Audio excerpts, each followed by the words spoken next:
Mud and blood soaked the soil where Sergeant Cole Riker lay, face up, staring blankly at the roiling Virex 9 sky. Thunder rolled somewhere above the jungle canopy, muffled by the acrid smoke rising from the wreckage of the convo. His body trembled involuntarily, the pain spreading in hot pulses from the left side of his torso where jagged shrapnel had torn through flesh and rib. His ears rang from the blast, but one sound filtered through clearly, a panicked voice calling his name. Not human. Riker!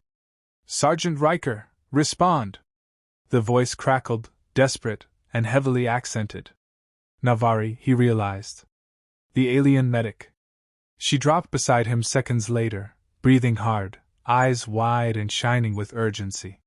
Slender frame trembling, one arm clutched tight against her side, dripping iridescent green blood. Her other hand hovered over his chest, unsure. Liana, he croaked, coughing wetly. You're still here? You are bleeding out and asked that? She snapped. I should have left you. Every instinct says to. But I. Her voice faltered, teeth clenched. Her fingers fluttered, activating a portable diagnostic lens she pressed against his forehead. A soft hum followed, and her face darkened. Your vitals are unstable. Hypovolemic shock. Shrapnel near the lung. We need evac. There is no evac. Cole muttered. Command's dead. Comms are fried. He gestured weakly toward the blackened remains of the armored transport 20 meters away. All around them, shattered steel, scorched foliage, and mangled bodies. Human and alien. Navari medics. Coalition Marines. None moved. Liana looked back at the destruction, then up at the horizon. The fallback point. There was a relay signal 3 miles southeast. Cole's brow creased. 3 miles? You cannot walk, she said, her tone tight, afraid. No, he agreed. Then, despite himself, he tried to rise. Pain spiked like lightning through his spine. He gasped, fell back. You're going to die if you move, Liana said, pressing down on his chest, trying to stem the bleeding. Your body cannot sustain another shock event. Even with stabilization. I've been worse, he lied. Back on Nova Ridge, I dragged Corporal Mendez 5 clicks on a snapped femur. Took a bullet to the neck halfway through. Is this some attempt at bravado? No, he said, with a hint of a smile. It's a promise. I can carry you. She stared at him, confusion breaking across her features. Me? I'm ambulatory. You're the one dying. Exactly. He winced, eyes fluttering. You're the medic. The fallback point needs you. I'm just another jarhead with good aim. I am not your mission. You're the only one left alive, Doc. That makes you everyone's mission. Liana hesitated. Her gaze dropped to his chest, where blood soaked through the temporary patch she'd managed with field dressing and a thermal seal. Her breath came in short gasps. The logic didn't track, not to her species. To her training. He was half-conscious, pulsing with internal bleeding, dehydrated. He shouldn't even be talking, let alone. Cole shifted, groaning, and pushed himself onto an elbow. His other hand reached out. Get on. She blinked. You cannot be serious. Dead serious, he muttered, then smirked despite the red-stained teeth. Unless we wait here. In which case I'll be dead and you'll be serious. About dying. A low thrum carried through the jungle, a rising hum, mechanical. Patrol drone. Closer than before. Both froze. Liana exhaled sharply, then slung her bag over his shoulder. Without another word, she climbed onto his back, limbs trembling as she adjusted herself to not press on his wounded side. Cole stood with a ragged grunt, every fiber of his body screaming. Vision tunneling. Blood loss and pain turned gravity into a crushing force. But he moved. Each step was a war. The jungle undergrowth clawed at his legs, branches whipped across his face, roots tried to trip him. Liana whispered directions in his ear, guiding him toward the fallback point's last known coordinates. Her breath was shallow against his neck. She was lighter than any human, but it felt like he was dragging a mountain. Time stretched. He didn't know how long they walked. 10 minutes? 30? An hour? He staggered through a cluster of fungal growths, the spores bursting into a brief, shimmering cloud. His lungs rebelled, and he nearly dropped to one knee. Liana squeezed his shoulder gently. Rest. Can't, he rasped. They're still out there. She said nothing, but the warmth of her hand stayed. A tiny anchor in a world spinning out of control. Then, gunfire. Not far. Not directed at them yet, but close enough to jolt him into motion. He pushed on, stumbling, his breath a ragged rhythm matched to the pounding in his ears. Hallucinations crept in. His brother's voice, long dead, whispering encouragement. A radio crackle from a squad that hadn't existed in years. He saw shapes in the shadows, memories made flesh. We're near the basin, Liana said quietly. It's steep terrain. You'll need to. His foot caught. The slope gave way. Cole toppled forward, sliding down the incline, unable to stop the fall. He twisted to protect her, his back slamming into wet stone. They tumbled together into the basin, landing hard at the edge of a dark, bubbling mire. Cole lay still, barely breathing. Cole? Liana shook him. Riker, respond! No answer. She rolled him over. His eyes were closed, skin waxy, lips tinged blue. Don't you dare! She hissed, pressing a nutrient injector into his neck. Don't you dare leave me after this! The drone's hum returned, closer this time. Liana looked up at the treeling. Their pursuers were still coming. She looked down at the barely conscious human. Broken. Bleeding. Dying. Yet still, somehow alive. He'd carried her this far. Now it was her turn. The jungle stank of rot and electric discharge. Liana gritted her teeth as she dragged Cole's limp body across the muddy basin, each step forcing her burned leg to scream in protest. The man was half her height and twice her weight, his armor soaked and caked with mire. She wasn't strong enough. Not by human standards. But she had to be. Behind them, the whine of scanning drones sliced through the trees like invisible blades. Their chorus rose and fell in a mechanical harmony of death. Cole stirred. Where? He rasped. You passed out, she said, not slowing. We fell. You hit your head. Again. Sounds like me. You're dying. He gave a weak laugh, which turned quickly into a cough. Told you that already? You need a blood transfusion and surgical repair. What you have is battlefield stubbornness, not treatment. Close enough. She stopped beneath the outstretched roots of a massive tree, one that had fused with stone to form a crude shelter. She eased him down gently, then dropped beside him, chest heaving. Her biopatch was soaked through, glowing dimly against the green-black ooze of her wound. Cole's skin was pale, nearly translucent, and his breathing shallow. I can't carry you much farther, she admitted. His eyes fluttered. Didn't ask you to. She glanced at him. I don't understand you. He chuckled dry and soft. Most people don't. No. I mean, your logic. You are gravely injured, and yet your only concern was to carry me to safety. Why? Cole opened his mouth, paused, then exhaled slowly. Because it was the right thing to do. That is not a satisfactory answer. It doesn't have to be. She stared at him. You would have died for me. He nodded. Still might. Why? His gaze found hers, bloodshot but resolute. Because you matter. Because you didn't run. Because I've seen too many good people die when someone could have made a different call. A silence settled. The kind of silence that only lives between two people suspended above the edge of mortality. She broke it. Where I'm from, we are taught that emotional decisions in war are dangerous. That attachment clouds reason. Sounds lonely. It's sufficient. Cole gave a grunt. Efficiencies for machines. I'll take messy, painful, human any day. He shifted, trying to sit.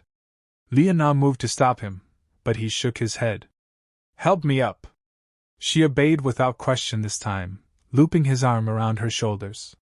They hobbled forward together through the thick undergrowth.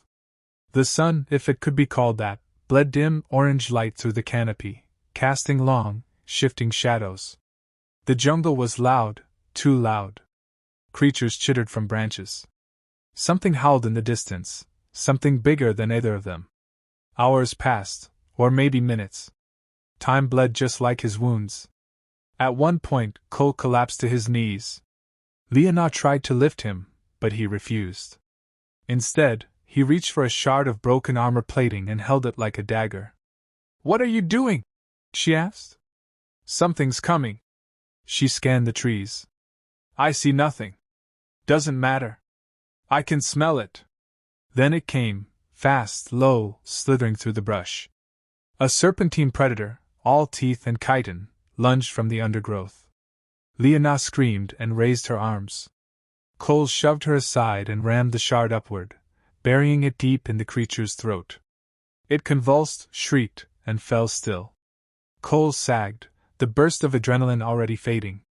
"See? Told you I wasn't done yet." Leona stared at the corpse, then at him. "You are bleeding again." "I'm always bleeding. Not metaphorically." He smiled faintly. She took out a silken pouch from her kit, filled with dried jungle herbs and powdered resin.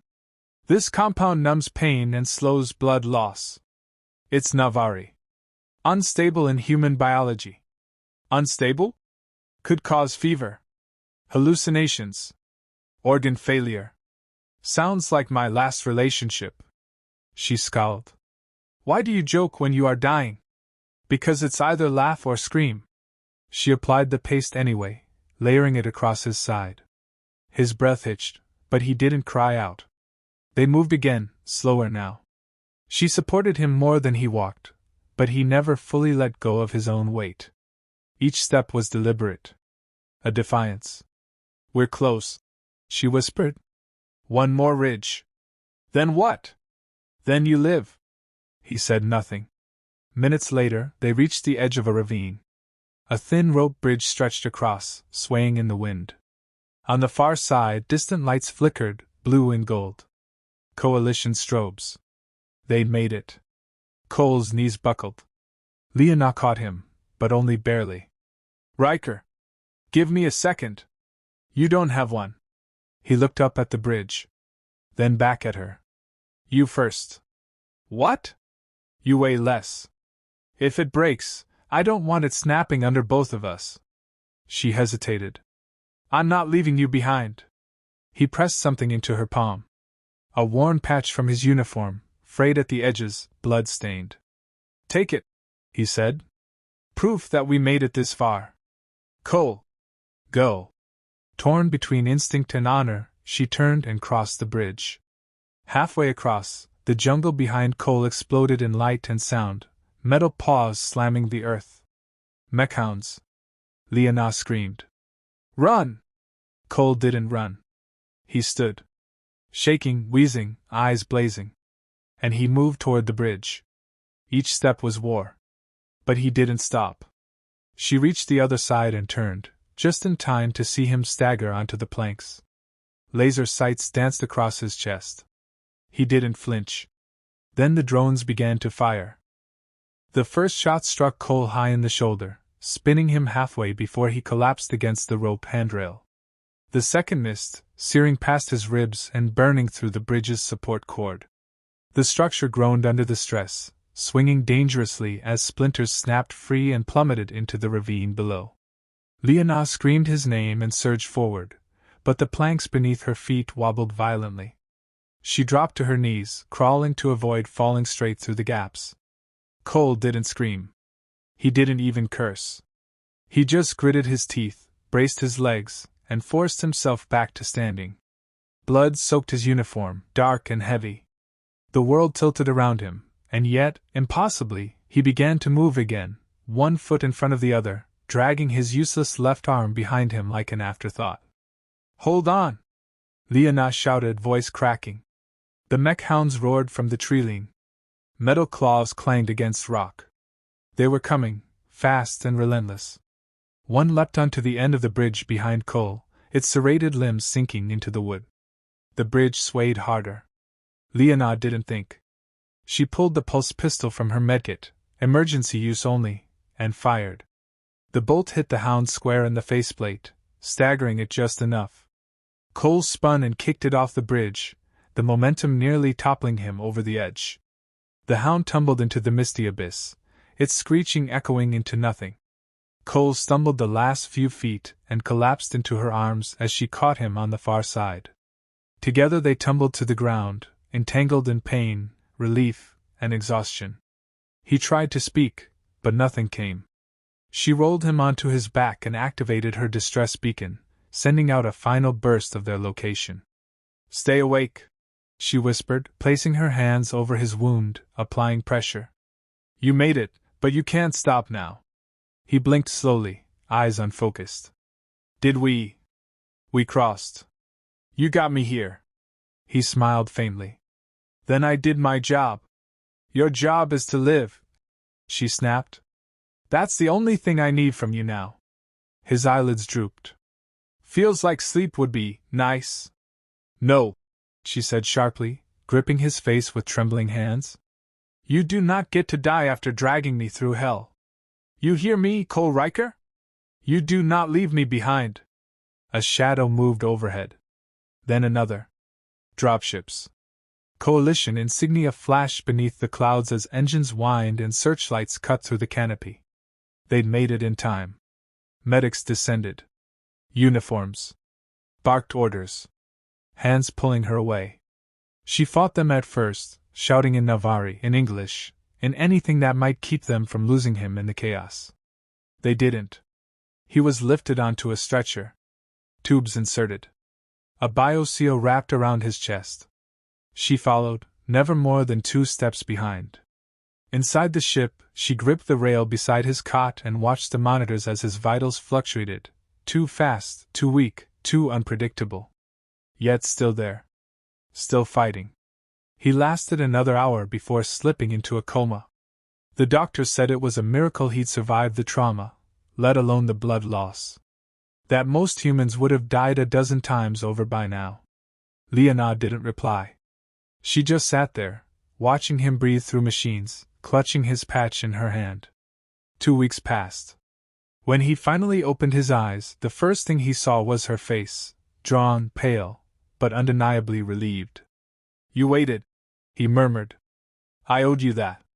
You owe me a drink." She laughed, sharp and sudden. "When you can walk to the bar, I'll buy you 2.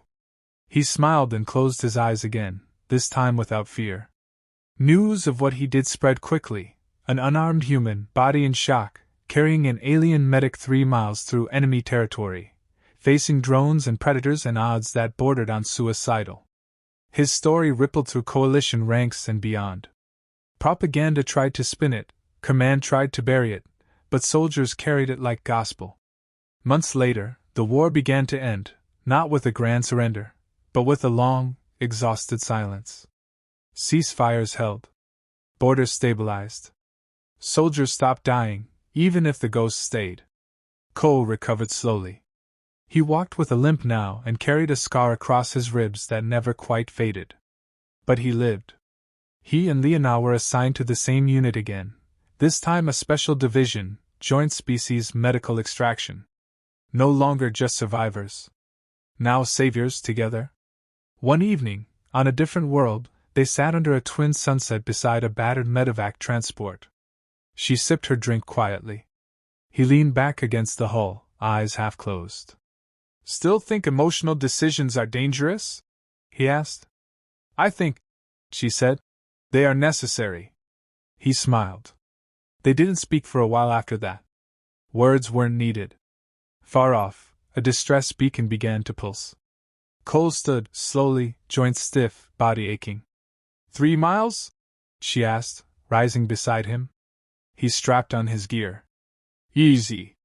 Together they moved into the jungle once more.